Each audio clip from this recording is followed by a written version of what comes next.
everyone, it's Chris here, back with another top 50 queer film with the film Will You Still Love Me Tomorrow? 我要为了你们，好好照顾你们，爱护你们，甚至做出付出、奉献，还有牺牲。Will You Still Love Me Tomorrow is a film about being gay in Taiwan in a way, or following a gay man in Taiwan. Essentially, the main character, actually, there's a kind of a double plot going on, and it doesn't actually start with this character, but the main character, really, of the film, he was gay. He was not really openly gay, but he was practicing homosexual. That sounds so weird, but yes, that's what he was throughout most of college. Then he decided to go straight and get married to a woman, and they have a kid together and all that.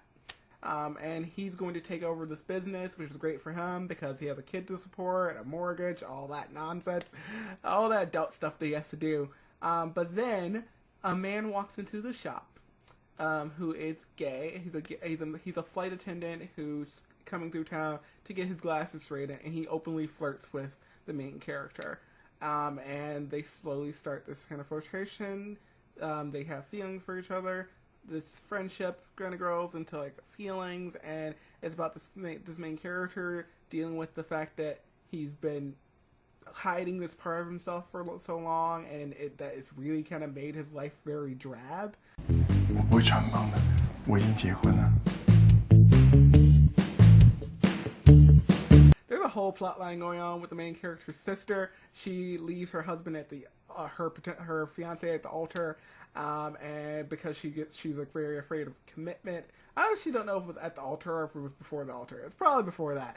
I feel like if it was at the altar, I would have remembered it more. But she leaves him and is afraid of commitment, and she has this kind of crazy thing that's happening to her where one of her favorite characters from a soap opera is like they're giving her advice sometimes. Like she goes home and she's eating and she's watching the soap opera, and then the character appears next to her and she talks to it, and so that happens throughout this film. 아, 이거 진짜 우리 드라마보다 더 막장이네, 막장이야, 아주 그냥. 야, 이거 꽤 로맨틱하잖아. But the wife, she has her whole own arc going on. She's perpetually late for her job for reasons. And she basically seems like she hates her job, or she seems like she's just ready to get fired from her job.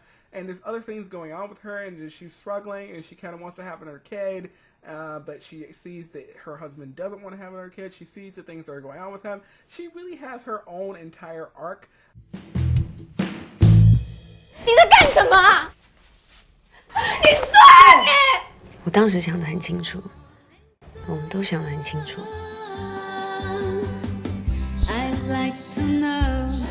I feel like the major decisions that are made in this movie aren't by our main character, it is by his wife. She makes some decisions about their marriage, she makes some decisions about her career, she makes these decisions and she does it, and I'm just like, yes, like that's what needed to happen in this film. I feel like it was great that is the direction that things went with us.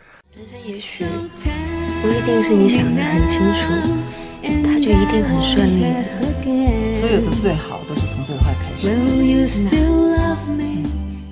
Also, of course, there's this very awesome scene that she has where she sings karaoke and she sings the title song, Will You Still Love Me Tomorrow? By the Shirleys. She sings that song. It's also a very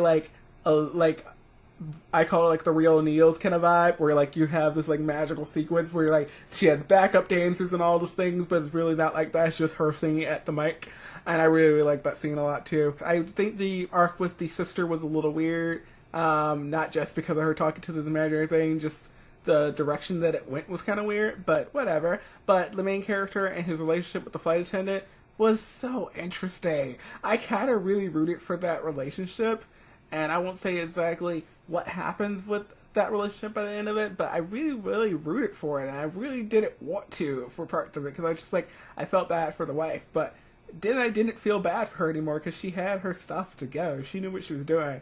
But really what I really loved about it was the wife's character. She really had a great arc. The kid was really great. The little kid was so good.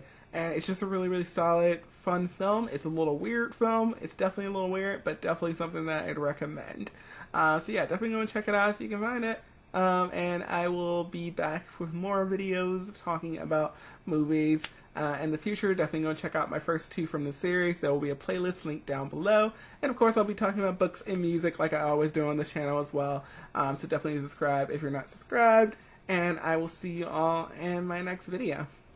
Will you still love me?